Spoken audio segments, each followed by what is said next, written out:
Gloria al Señor. Vamos a buscar en la carta a los Corintios, primera carta a los Corintios, capítulo 6, versículo 9. ¿No sabéis que los injustos no heredarán el reino de Dios? No erréis, ni los fornicarios, ni los idólatras, ni los adúlteros, ni los afeminados, ni los que se echan con varones, ni los ladrones, ni los avaros, ni los borrachos, ni los maldicientes, ni los estafadores heredarán el reino de Dios.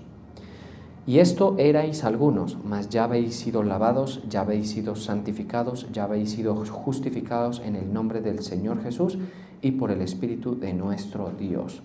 Señor, te damos gracias en esta noche, te reconocemos a ti, te damos todo el honor, Señor, la gloria. Gracias por estar en medio de tu congregación, en medio de la alabanza de tu pueblo. Te pedimos que continúes ministrándonos, Señor, tu luz y tu verdad, en el nombre de Jesús. Amén y amén.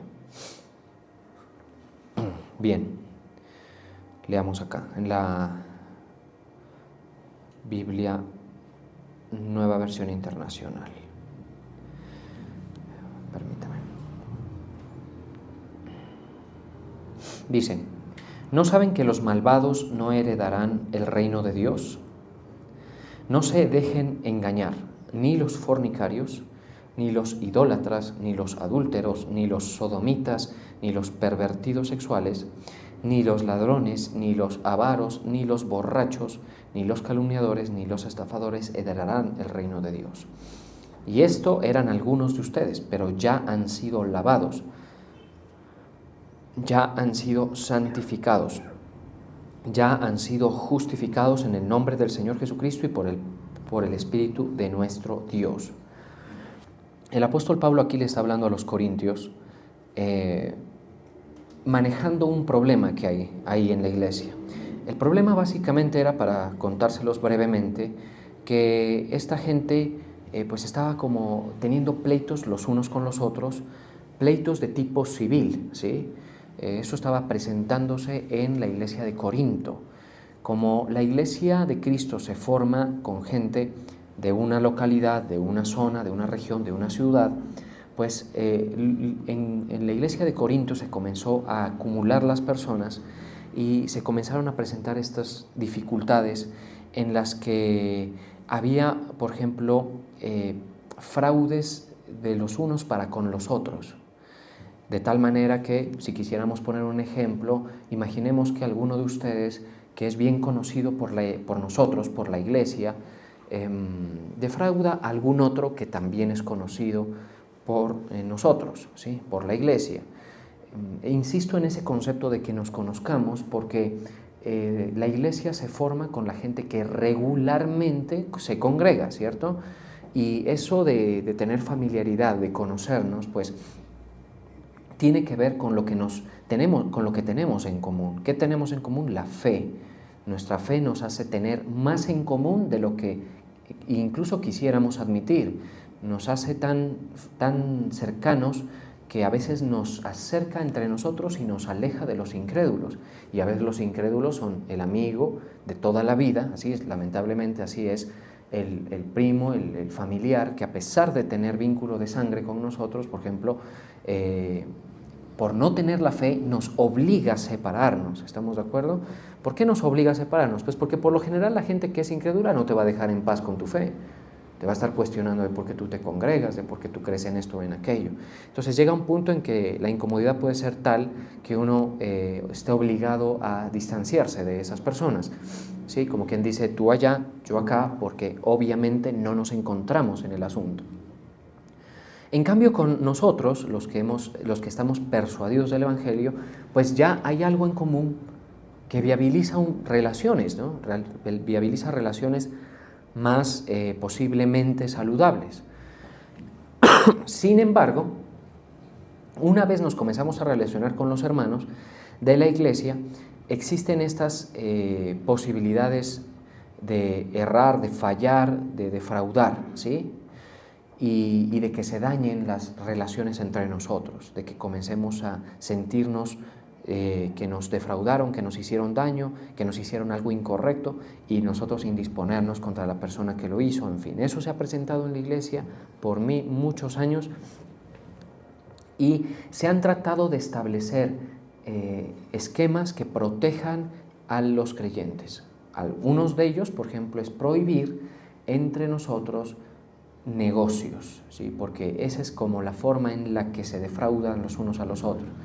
Me dijiste, quedamos que íbamos a recibir esto, quedamos que íbamos a hacer este negocio, no me pagaste, me dijiste que te prestara.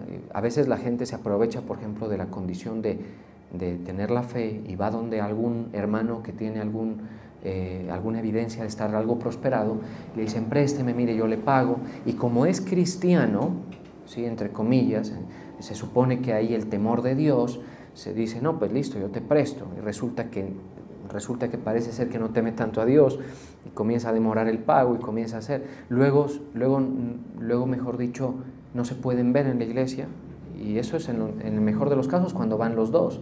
En otros momentos ni siquiera el que debe, por lo general, no vuelve a aparecer. Entonces, se prohíbe eso para proteger, ¿estamos de acuerdo? Se prohíbe la relación demasiado invasiva.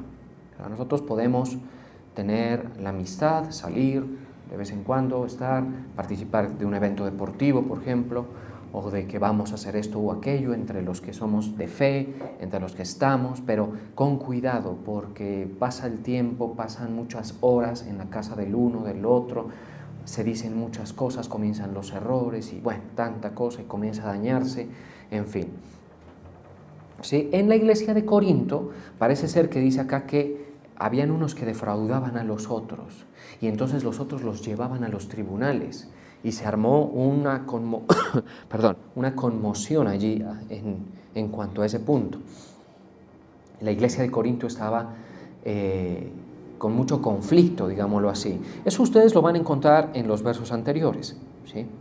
Entonces, el apóstol Pablo en ese contexto les dice, ni debería haber el que defrauda, porque no es correcto el que defrauda, porque está haciendo una acción que corresponde con su condición vieja, con su condición previa a conocer la verdad, que es hacer fraude, porque defraudar viene de ese concepto de hacerle fraude a otro, engañarlo, tumbarlo, sobornarlo, digamos, no, sobornarlo no, el otro, es este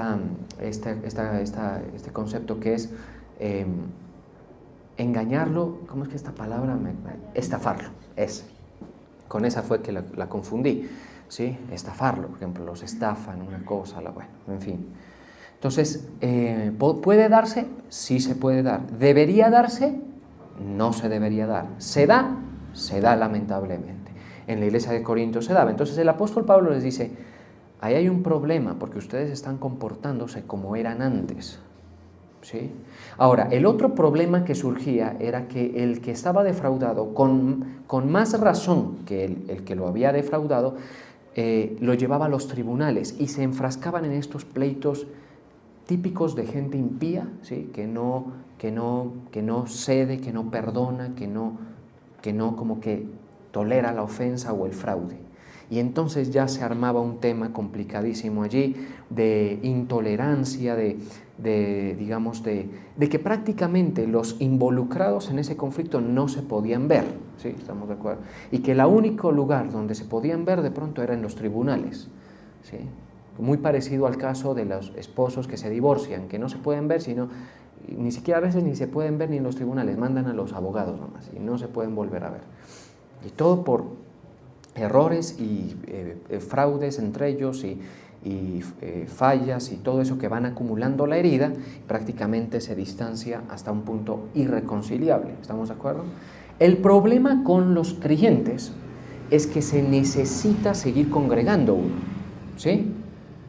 Mire, una de las cosas que uno se da cuenta cuando se relaciona con el Señor y tiene esta experiencia, la que llamamos nosotros la nueva vida en Cristo, ¿usted la tiene? Monitore entonces lo que le voy a decir. Usted se va a dar cuenta de algo, es que usted necesita congregarse. ¿Y por qué necesita congregarse? Porque allí hay un estímulo de los unos para con los otros, hay una edificación ¿sí? Es un momento que se propicia para coordinar el rumbo del cuerpo de Cristo local, porque nosotros somos una parte del cuerpo de Cristo. Nosotros no somos todo el cuerpo de Cristo, pero nosotros, ustedes y yo, que hemos creído en el Evangelio de nuestro Señor Jesucristo, somos parte del cuerpo de Cristo. A nosotros nos toca hacer algo. ¿Cómo vamos a hacerlo si no nos unimos, si no nos reunimos, ¿cierto? Si no estamos organizados congregándonos? Todo eso plantea que las personas tengamos esta necesidad de congregarnos, tengamos esta necesidad de participar de las actividades de la fe de los creyentes, y a eso nosotros le llamamos, entre otras cosas, la nueva vida en Cristo. Hay un pasaje por ahí que dice que nadie es soldado a sus propias expensas. ¿Lo han leído? Nadie es soldado. Es como un creyente que, que no se congrega, es como un soldado sin ejército. Así es, igual. ¿Sí? Y hay gente que lo dice y se ufana de eso, ¿no? Yo no me congrego, no, yo no, yo leo la Biblia en la casa. Yo hago las cosas desde la casa, yo con el Señor y yo aquí conectados de directo, así, ¿sí?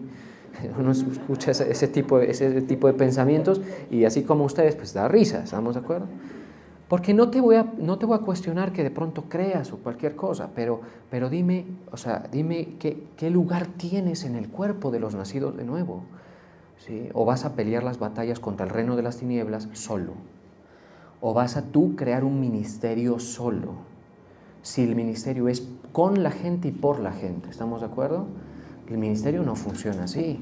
El ministerio tiene que delegármelo a alguien, ¿estamos de acuerdo? Para que sea respaldado por el Señor. Y es por la gente y para la gente. Siempre el ministerio va a tener gente alrededor, porque es a ellos a quienes beneficia. Y también el ministerio va a requerir de gente para seguir proyectando. Entonces solo no se puede. ¿Estamos de acuerdo? Ahora, si hay un problema que impide que nosotros nos congreguemos, hubo alguien, por ejemplo, hace unos buenos meses que me dijo: pastor, le pido permiso para cambiarme de iglesia a otra iglesia de nuestro ministerio, me dijo. ¿Por qué? Porque ahí está yendo mi tío, mi abuelo, mi tía, y yo eso no los puedo ver. Me deben una cosa o la otra. Y aparte de todo que eso me planteó, era falso. Era una persona que estaba ahogada en su rencor, ahogada en su problema personal, en su conflicto. Yo le dije: no. Pero si voy a ir donde su hermano, me dijo. Le dije: no, ¿sí?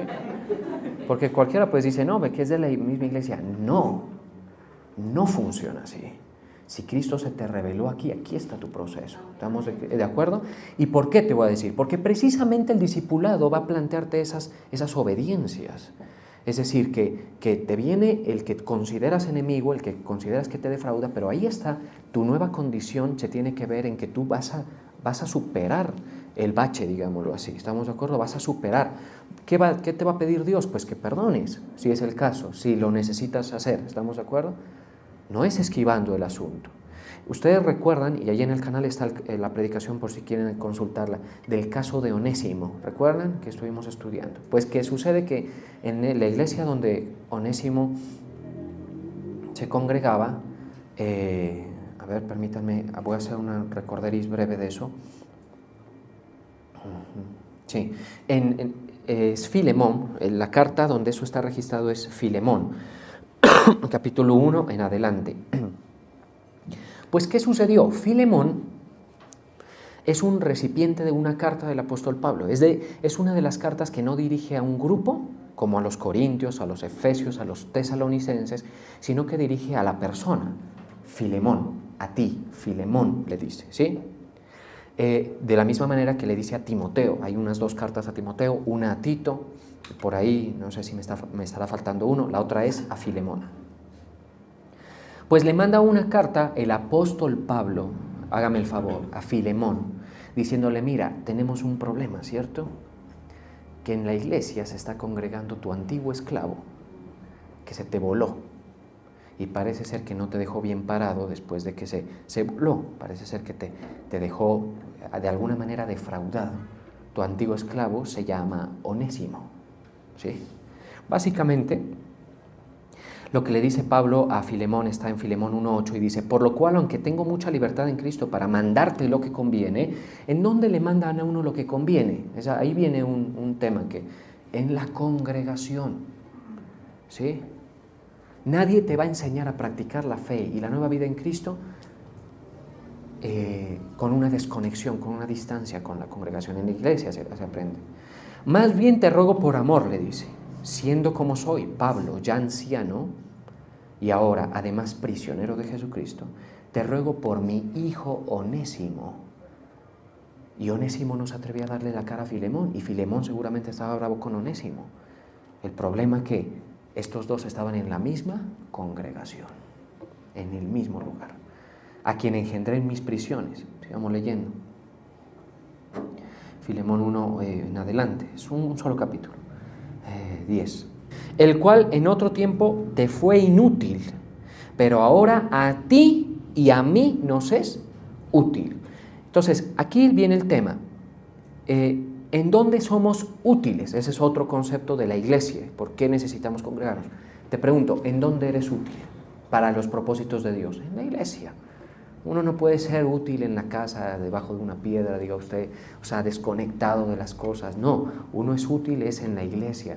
A ver, que usted sea, en algún momento tiene que llegar a ese punto, que usted le diga, ¿en qué me necesita Señor? Al Señor, por supuesto. Que muy probablemente Él ya, por su Espíritu Santo, te haya dicho, haz esto, y consúltaselo a tu pastor para que Él te ponga en el sitio. ¿Estamos de acuerdo? Entonces, claro, ahí. Entonces, habrán unos que van para la parte del evangelismo, que se necesita, ¿sí? Se necesita gente entusiasta con el evangelismo, se necesita de eso. Habrán otros que se necesitarán para predicar, para apacentar. Aquí hay unos grupitos de intercesión, ustedes lo saben, ¿no? Estos tienen unos líderes que oran y predican corto y manejan algunos asuntos de tipo de la intercesión. Ahí hay unas personas sujetas y aprendiendo el oficio del ministerio. Las cosas se aprenden así en la iglesia, siendo útiles, otros orando por los otros. ¿Sí? En la parte de la adoración, de la música, también se necesita gente constantemente. ¿Sí? Aquí les dejo esta reflexión. No sean indiferentes a las necesidades de la iglesia de ninguna clase. En lo que la iglesia necesite, ahí hay que estar. ¿Estamos de acuerdo? Por lo general, en las labores que nadie quiere hacer, deberíamos estar nosotros. Deberíamos estar, ¿sí? Porque somos útiles. Entonces, ¿qué dice el apóstol Pablo? En el cual en otro tiempo te fue inútil, pero ahora a ti y a mí nos es útil. Filemón parece que estaba encargado de la iglesia a la cual estaba pastoreando. O sea, una situación complicadísima. ¿Estamos de acuerdo? El cual vuelvo a enviarte. Oiga, ¿por qué Pablo no lo envía a ver, ¿a dónde? Imaginémonos, a los Corintios. ¿Por qué Pablo no me envía a Onésimo a Galacia? ¿Sí? ¿O a dónde más? A Éfeso. Sino que lo envía justo donde está Filemón. Porque ahí está el proceso, ¿estamos de acuerdo? Ahí está. Miren, la vida hay que aprender a darle la cara a los problemas, a superarlos, a manejarlos, a desatascarnos de emociones negativas. ¿Sí? Y eso no se hace aislándonos de los problemas, sino dándoles trámite. El cual vuelvo a enviarte a ti, pues recíbele como a mí mismo. Oiga, Filemón seguramente honraba mucho al apóstol Pablo, porque Pablo es Pablo, usted entenderá, ¿estamos de acuerdo? Pablo es una figura de autoridad muy fuerte. Y lo honraba mucho. Ahora que reciba a su Onésimo, al esclavo que se le voló, imaginen esto, piensen esto, con la misma honra que recibiría Pablo. O sea, eso es como cuando el pastor le dijo al muchacho que les comento, le dijo, no te dejo irte para allá, porque yo sé que te va a pasar allá, ¿sí? Y es que tú comienzas a huir del trato que Dios te da. Y allá vas a encontrar alguna excusa para dejar de asistir también. Y alguna situación para desligarte. Y así vas a ser de ese tipo de gente evasiva que no se planta frente a las situaciones y maneja mal la situación. ¿Sí? Entonces, definitivamente, esa persona se quedó con una respuesta negativa, pero es por eso esa situación. El cual voy a enviarte a ti, pues recíbele como a mí mismo. Yo quisiera retenerle conmigo, ojo, esa era otra posibilidad, pues quédate conmigo, Onésimo, para que en lugar tuyo me sirviesen mis prisiones por el Evangelio. A veces hay gente que su utilidad es servir a alguien que es pregonero del mensaje en una situación particular, como en este caso las prisiones del apóstol Pablo. Bueno, le dice básicamente todo eso, y que lo reciba. En el versículo 16 dice, no ya como esclavo, oiga, porque no es que va a llegar y listo, bueno, tú eras esclavo mío, ahora la misma plana. No, le dice, sino como más que esclavo. Ojo, como hermano amado. ¿Cómo debemos tratar a los de aquí, entre nosotros? Como hermano amado. Yo no debería defraudarte. Por eso es que los corintios se defraudaban entre ellos. Yo no debería defraudarte, pero tú tampoco me deberías llevar a los tribunales. ¿Estamos de acuerdo? Porque debería haber un trato, pues digamos, de mucha consideración de los unos con los otros. Sino más, como más que esclavo, como hermano amado, mayormente a mí, mayormente para mí, pero cuanto más para ti, tanto en la carne como en el Señor. Yo me imagino que Filemón leyó eso y por lo menos unos 2 días de malestar estomacal le ha de haber producido, ¿sí? Me toca recibirlo, ese sinvergüenza, se me voló, se me llevó alguna cosa, porque más o menos así es el panorama. Ahí tienen en el canal de esa prédica. ¿Y ahora por qué? Porque ese es mi deber como miembro del cuerpo. Ese es mi deber como nacido de nuevo, ¿estamos de acuerdo? Ese es mi deber en mi nueva condición que yo soy. Yo no puedo tener ese comportamiento que exalta mi vieja condición, que exalta que si yo era pendenciero, soberbio, eso lo voy a estimular. No, eso no corresponde con una persona nacida de nuevo que entiende su rol, para nada. Entonces, más o menos es así la historia. ¿Sí? ¿Dónde somos útiles? Bueno, más o menos así es el asunto. Ahora, si volvemos, el apóstol Pablo en el manejo de los conflictos con los corintios dice, toca que resuelvan los problemas.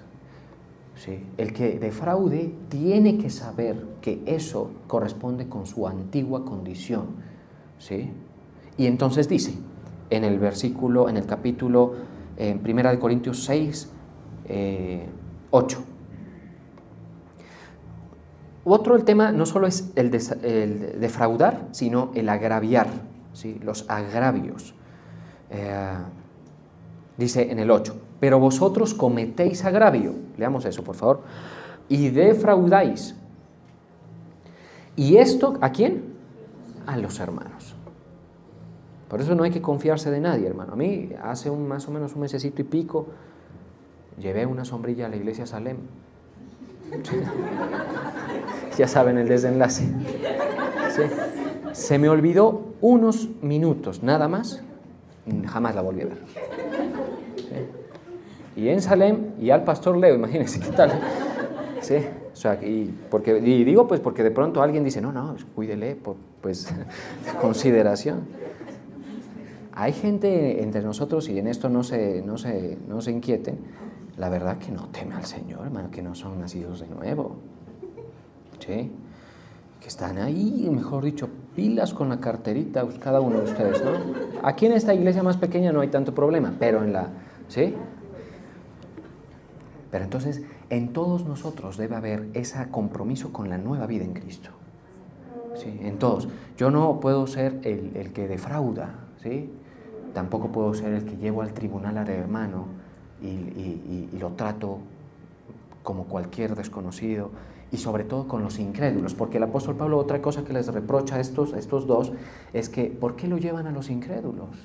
Para que los incrédulos les manejen el problema a ustedes, y no lo llevan donde la autoridad eclesiástica, para que la autoridad eclesiástica regule el conflicto. ¿Estamos de acuerdo? Porque a veces el corazón del hombre es tan complicado que no va a perdonarle nada al otro, y el que debería el primero, es decir, el que defraudó o agravió, no debía haberlo hecho tampoco, ¿sí? Pero eso todo tiene que ver, insisto, con que la gente no se percibe en una condición nueva. ¿Estamos de acuerdo?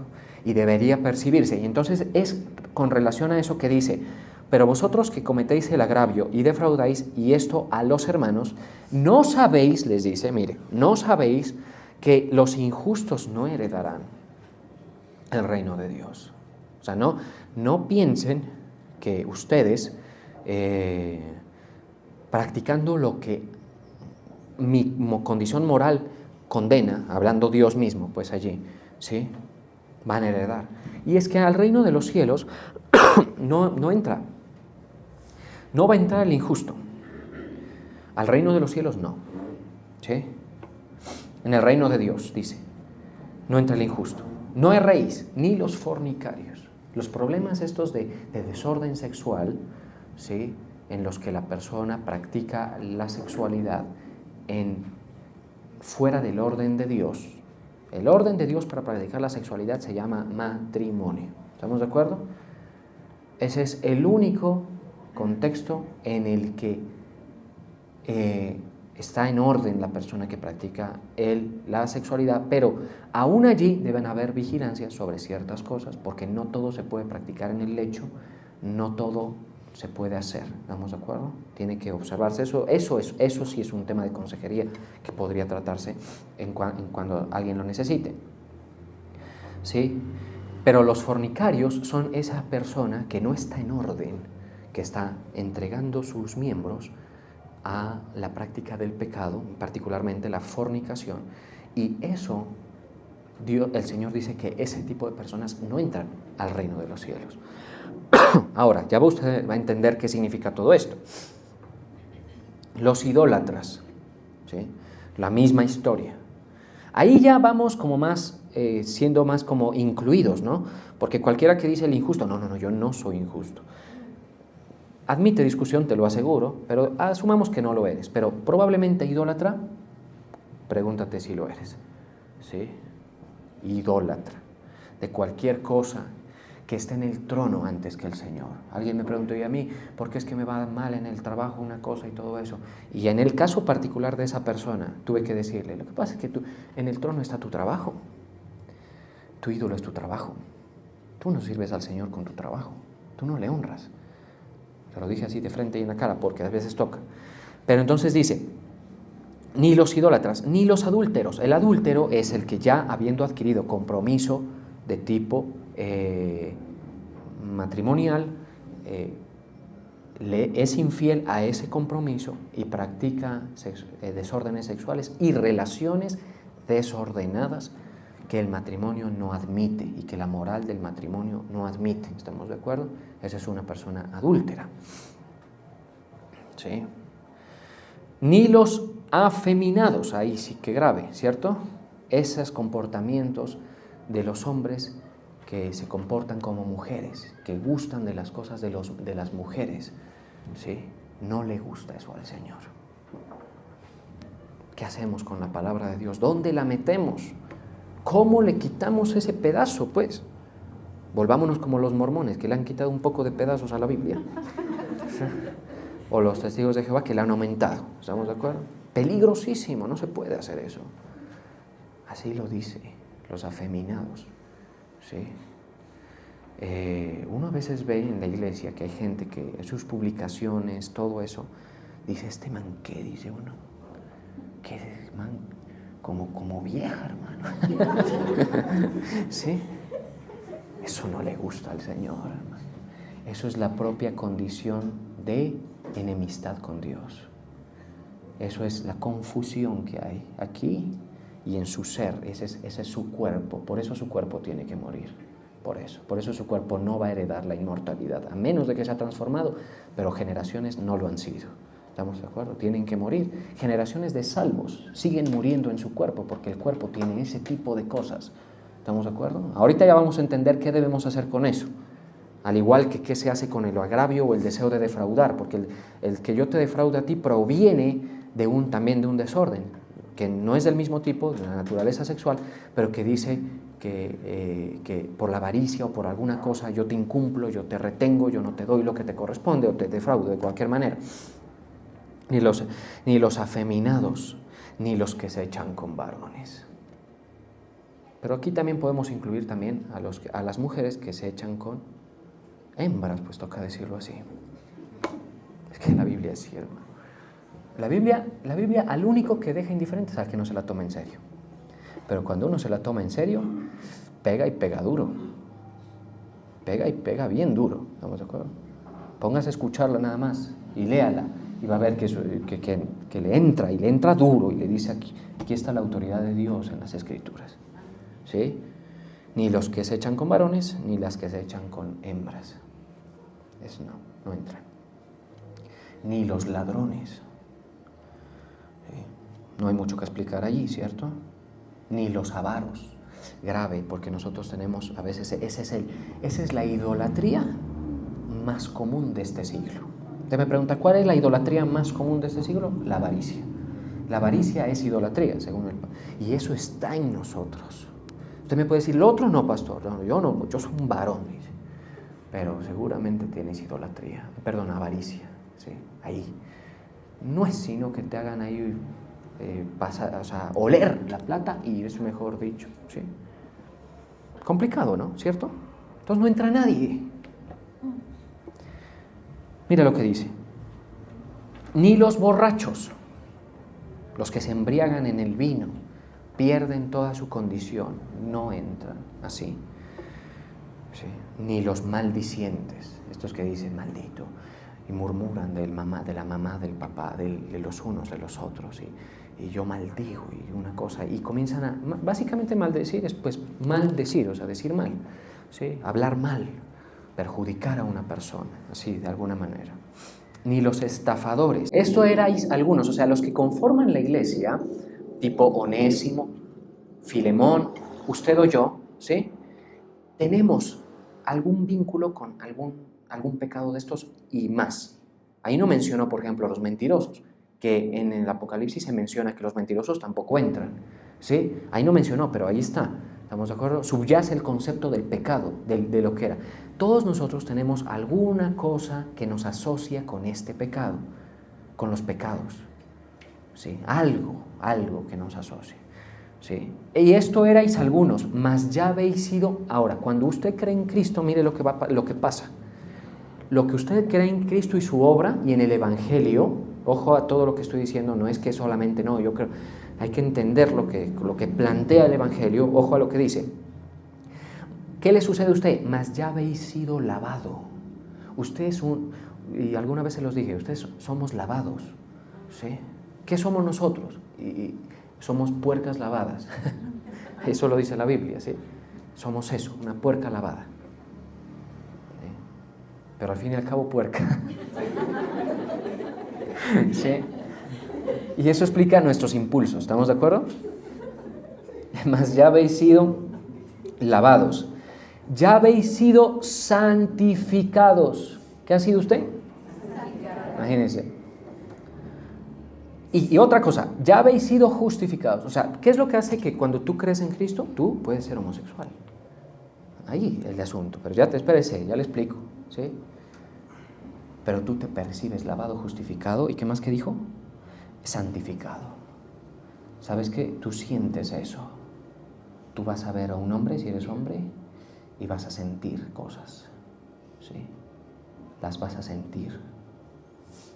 Pero como ya has sido lavado, justificado y santificado, tú ves lo que está mal y lo tratas de contener. Yo no tengo ningún problema con un homosexual que llega y me dice, pastor, yo tengo eso. ¿Me voy a ir al infierno? ¿Si has creído en Cristo? No. Sí. Pero es que a mí ningún homosexual me ha llegado con esa pregunta. Los homosexuales que se han reunido aquí en la iglesia en algún punto, en alguna parte de la historia de esta iglesia, llegan a pedir que ore para que Dios les haga milagros, que les vaya bien. Es sinvergüenzas, hermano. ¿Sí? Hubo uno que me decía, tengo problemas con mi papá, tengo problemas con una cosa. Jamás me dijo, tengo este problema. ¿Cómo lo ve el Señor? Sí, no ha creído. ¿Se da cuenta? No ha creído. Mucha gente no ha creído. El que defrauda, por lo general, no ha creído. Y el defraudado que lleva a los tribunales, por lo general, no ha creído. ¿Sí? Porque el defraudado luego va donde la autoridad eclesiástica y si es el caso, pues perdona. y deja pasar. ¿Estamos de acuerdo? ¿Para qué? Para que no me sea lastre, porque la nueva vida en Cristo te requiere completo, te requiere con ganas, te requiere libre, te requiere comprometido con lo nuevo. ¿Estamos de acuerdo? Con la nueva vida en Cristo, así te requiere el Evangelio a ti. No te quiere anclado al pasado. ¿Estamos de acuerdo? Entonces el homosexual llega a eso, el que se echa con varones o cualquiera, o dice, pastor, yo tengo esta avaricia, ¿sí? Y no se dan, a veces no se dan ni cuenta que está allí, o son murmuradores, o todo eso. El pecado está en nosotros. Aquí les voy a decir, está en todos nosotros. Aquí el problema no es que señalamos al uno, señalamos al otro. Nosotros somos pecadores. Por eso nuestro cuerpo muere y va a morir, salvo, insisto, en la especial condición de los que se han transformado. Pero ojo, tienen que ser transformados. ¿Estamos de acuerdo? Pero tiene que morir. Ahí muere con el pecado esa concupiscencia. Para quienes tengan dudas de eso, ya hablamos sobre eso, también está en el canal ese punto. ¿Qué es la concupiscencia? Eso es lo que está allí. ¿Qué? O sea, por eso muere el cuerpo. Por eso muere. Porque en nosotros está la mentira, está el engaño, está el fraude, ¿sí? Está la avaricia, está la idolatría. Si usted no es homosexual, pues usted muy seguramente puede ser fornicario. Tiene algún problema, algún impulso de desorden sexual tiene que lo impulsa en cierto sentido, ¿sí? Algo así. Pregunto, ¿necesitamos a nuestro Señor Jesucristo o no? Si no, no entra nadie. Entonces, ¿qué somos nosotros? Nosotros éramos todo eso. Por eso es que en la iglesia pueden haber extorsionistas, pueden haber asesinos, pueden haber antiguos narcotraficantes, pueden haber mentirosos. Lo que pasa es que esos pecaditos ocultos, esos le meten un engaño a uno. No, yo no soy, porque nadie me conoce a mí los pecados. Pero son ahí, ¿sí? En la iglesia mentirosos, ¿sí? O usted dejó de mentir, ¿no? O usted dejó de desear, o usted dejó de envidiar. ¿Ha dejado usted de envidiar? ¿Sí? Le preguntaba yo en estos días a alguien que me llamó, me dijo acerca de su padre, le dijo, ¿consideras que tu papá se va al cielo o al infierno? Me dijo, pues él al cielo, pastor, porque es una buena persona. Y comencé a preguntarle, ¿ha mentido? Sí, ha mentido. ¿Ha sido fiel a su esposa? No.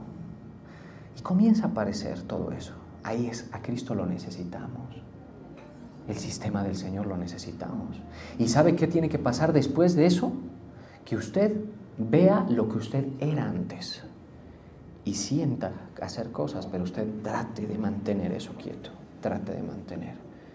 El verdadero converso es una persona que tiene impulsos de pecado, pero que como que no les concede, ¿estamos de acuerdo? No les concede, no es que, si a mí, por ejemplo, o a usted, que es una persona sexualmente, digamos, con cierta normalidad, entre comillas, usted se expone a una tentación, ahí va a caer. Por eso es que con las tentaciones no se juegan, hermano. ¿Sí? La única razón por la que uno no cae es porque uno no da el espacio para eso. Y eso tiene que ver con la condición de nacidos de nuevo que ya tenemos.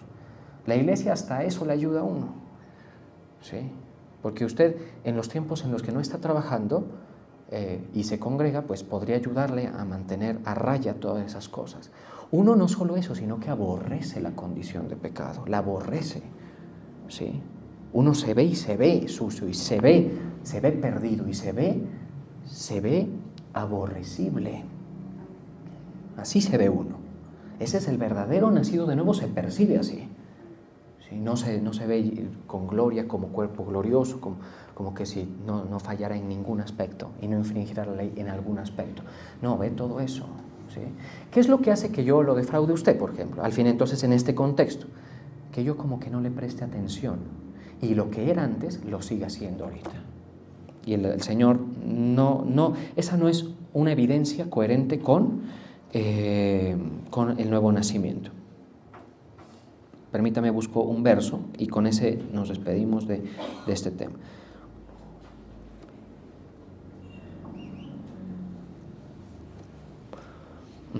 Sí.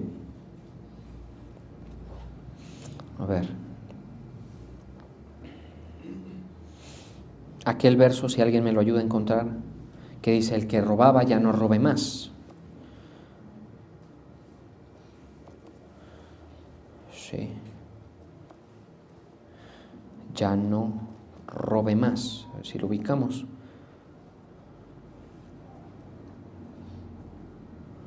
Sería bueno. Si alguien lo encuentra, porque está embolatado ese. ¿Me lo pusieron ahí? Eso. Bueno, muy bien, muchas gracias ahí adentro. ¿Qué dice? Básicamente. Pero vamos a ponerla en la nueva versión, en la Reina Valera, ¿vale? Para terminar con eso. Dice, el que hurtaba, con razón no lo encontré, no hurte más, sino trabaje haciendo con sus manos, ¿qué? Lo que es bueno. Toca hacer todo lo opuesto a lo que sentimos, básicamente. Si uno tiene esos impulsos sexuales, pues abstenerse. Si tiene esos impulsos idolátricos, abstenerse. Todo eso. Esa es la vida, la nueva de vida en Cristo. Por eso es que el Señor, Él no te dice, yo te quiero sin pecado, métete a un convento y ahí no. Sí, no. Él lo que te dice es, te tengo este plan, ocúpate en esto. ¿Sí? Y eso te eyecta de tu trayectoria de pecado, te saca. ¿Sí? Haciendo con sus manos lo que es bueno para que tenga que compartir con el que padece necesidad. Sigamos, a ver, ¿qué más dice? La 29.